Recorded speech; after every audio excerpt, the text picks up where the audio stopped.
Perkenalkan, nama saya Santi. Nah, hari ini saya akan membacakan 10 pertanyaan dan menjawab pertanyaan tersebut, yaitu mata pelajaran PKN yang diberikan oleh guru Bu Joyce. Nah, tanpa basa-basi saya akan membacakan pertanyaan tersebut dan menjawabnya. Salah satu faktor pembahatan integrasi nasional adalah kurangnya kesadaran masyarakat terhadap ancaman dan gangguan dari luar. Bagaimana cara mengatasinya? Nah, jawabannya, cara mengatasinya dengan melakukan pertahanan nasional dalam menghadapi segala ancaman, gangguan, maupun hambatan, baik yang datang dari dalam maupun dari luar, yang dapat membahayakan identitas, integritas, dan kelangsungan hidup bangsa dan negara dari kejayaan bangsa dan negara. Nah, itu jawabannya. Nomor 2. Apakah keberagaman yang dimiliki Indonesia dapat menjadi bumerang atau ancaman bagi Indonesia? Jelaskan pendapat Anda. Pendapat saya, jika warga Indonesia tidak memiliki sikap toleransi, keberagaman yang dimiliki Indonesia akan terpecah belah dan mereka akan saling menyerang satu sama lain.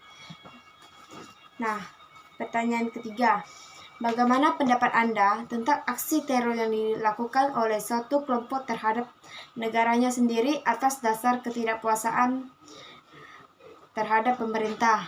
Nah, jawabannya, pendapat saya adalah bahwa tindakan tersebut sangat tidak bijaksana pada mereka, dapat mengaspirasikan pendapat mereka kepada wakil daerah atau pemerintah tanpa menempuh jalur kekerasan. Nah, nomor 4. Jelaskan bentuk ancaman di bidang sosial budaya. Berbagi contoh ancaman di bidang sosial budaya Indonesia. 1. Kemiskinan absoluti. 2. Terorisme. 3. Perang. Nah, pertanyaan nomor 5. Ancaman dari dalam adalah segala ancaman terhadap negara kesatuan Republik Indonesia yang berasal dari dalam negeri. Berikan contoh ancaman dari dalam negeri yang pernah dihadapi Indonesia.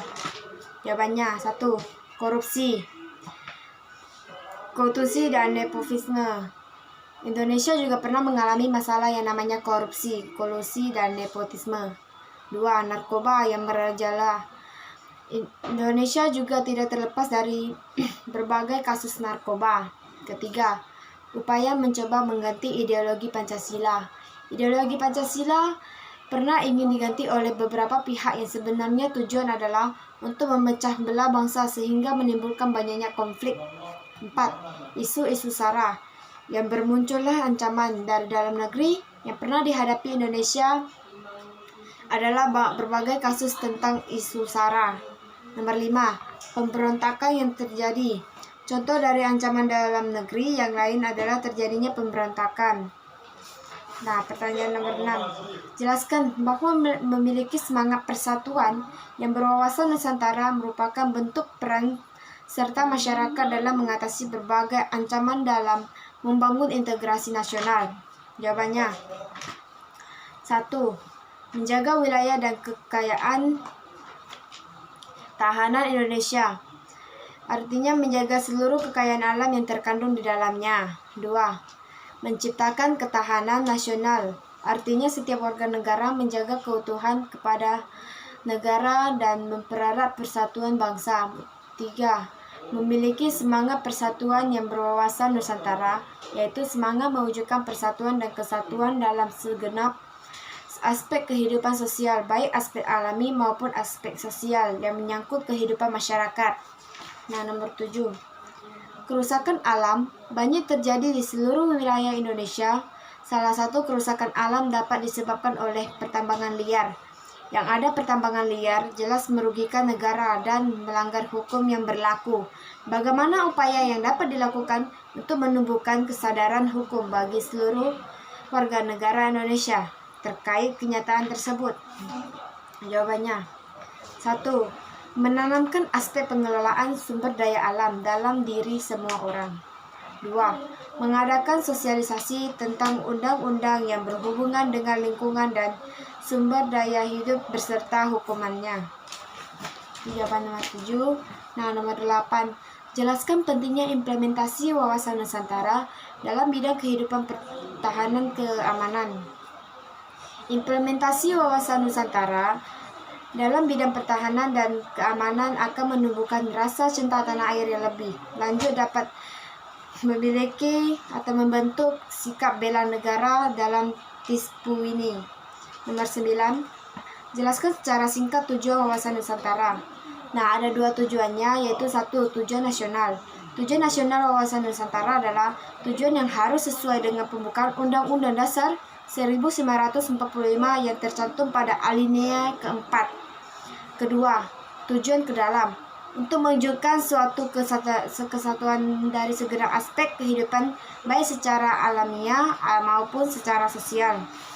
Nomor 10, terakhir, asas wawasan Nusantara menjadi pedoman bangsa Indonesia untuk bertindak dan bersikap dalam kehidupan sehari-hari. Tuliskan 3 asas wawasan Nusantara. 1. Kepentingan yang sama. Saat menegakkan dan merebut kemerdekaan, kepentingan bersama bangsa Indonesia menghadapi para penjajah secara fisik dari bangsa yang lainnya. 2. Keadilan. Kesesuaian pembagian hasil yang adil, jerih payah, dan kegiatan baik itu secara perang, golongan, ataupun daerah. 3. Kejujuran.